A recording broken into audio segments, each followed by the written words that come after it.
Witnesses we spoke to say an alleged shooter shut the door and fired shots inside the store, then the parking lot. After that, they saw multiple men fleeing the scene. As the pursuit ended right here in this yard, you can see some glass still on the ground. A bullet also struck this homeowner's window. In the middle of the road, and one resident I spoke to says this flooding is an ongoing issue, and she joins us now. Hi, Julianne. Tell us about this ongoing flooding problem. Police have detained 6 male juveniles for questioning. They say that they do believe that one of those is the possible shooter. Casinos are packed. Everyone is trying to get their bets in before the big game, and there are so many different things that you can bet on, like who will win the coin toss, who will score the first touchdown, how long will the national anthem run, you name it, it's on here. Like he said, this is an exciting time. We have our moon pies ready until the big one drops. Now, this threat was previously posted in December. The school board handled the issue, but it resurfaced again this week, generating a lot of concerns, as you can imagine. Well, Darwin, check this out. I'm standing in about ankle deep water, and this goes on all the way down towards McMillan Avenue. It's also in the parking lot of Ladd Peoples Stadium. It's a sight you don't want to see, especially at a gas station. A plume of smoke filled the air after a driver ran over a gas line, sending their car up in flames. And you can still get gas here. The only thing you can't get is Plus or Premium. Kim and Greg, nurses tell me instead of seeing an average of 20 patients a day, they're seeing 35 to 40 a day with flu-like symptoms. Greg, the police were called out here twice because of how rowdy this situation became. We were told parents of the teens involved were shaking the fence, yelling, forcing backup to come. Many are wondering what led to this deadly shooting, a child taken so soon at just 3 years old. His mother was also injured. Still worried about the safety of their children at Clark-Shaw Magnet. They say they haven't received any notice that the student who threatened to shoot up the school. After 3 o'clock when we heard that call. Now, when we got here, as I mentioned before, there were only about 10 officers here, and we were told that from a witness that this was an officer-involved shooting, and since then officers were pouring in. We've seen a lot of them hugging each other close. It's just a very tragic situation for them. A lot of them are hurting. NBC 15's Rachael Wilkerson was the first on the scene after shots rang out. She joins us live with the latest details. Rachel. Greg, it is a devastating time, a time of grief, and a lot of people have reached out to us, sending their thoughts and prayers to Officer Tudor's family and for the rest of the men and women in uniform. Now, this is still an ongoing investigation, but we have learned that at least 3 shots were fired. Rachel, you secured exclusive video capturing the moment that had people scrambling for safety this past weekend.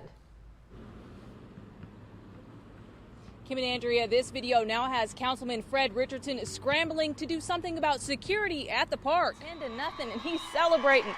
Tigers again driving in the red zone.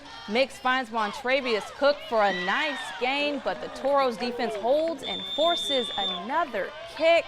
And no, it's not deja vu. The Toros block another kick and keep the Tigers off the board and pitch a shutout. Spanish Fort goes on to win 10-0. It's time now to take a quick break, and when we return, we'll have more highlights from our local high. Kim and Greg, officers say they will never forget how great of a person Officer Billa was and how much he loved his job. They say time heals all, but for Mobile's men and women in blue, time will never heal the loss of Officer Justin Billa. He's a great guy. Yeah, it's rough. Me and Billa were actually in the same academy class together. We went through the academy class, and we're actually on the same squad in the academy. Officer Tiffany Monty started her career with Billa. Monty says she'll never forget the devastating call that Billa was shot and killed. They say Billa loved being a police officer, and February 20th, 2018 was a day that rocked the entire community. Billa was a great officer. He was always, safety conscious, and sometimes it doesn't matter what you do. If the bad guys want it bad enough, they're going to figure out a way to get it. So, it's a reminder of him, of why I do it, of the fact that it can happen to anybody. Just all of those things kind of wrapped into one. He was full of determination and always ready for a call. Now she wears a bracelet in honor of him, knowing he is there in spirit. Every shift, So still gets to ride along. Just 11 months later, Officer Sean Tudor was gunned down, leaving the department at a loss for words. Many officers are still struggling. One even quit right after Tudor's death. But you got to keep going for them. You know, I know for a fact Billa wouldn't want me to quit, and I assume Tudor would have been the same way. You got to keep going for those guys, for what they were fighting for. We rode along with officers today, seeing what they do on a day-to-day basis and how they put their lives on the line. That's tonight at 6. And tonight, the suspect's father is speaking exclusively with NBC 15 News. We continue our team coverage tonight with NBC 15's Rachael Wilkerson, who spoke with Marco Perez's dad tonight. Rachel?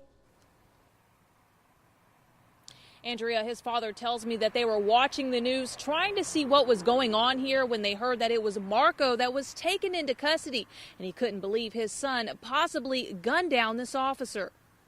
A parent in shock. We're praying it wasn't our son. Marco Perez was taken into custody after Officer Sean Tudor's innocent life was taken in the line of duty. First of all, I wanted to come out and apologize for the loss of the police officer tonight.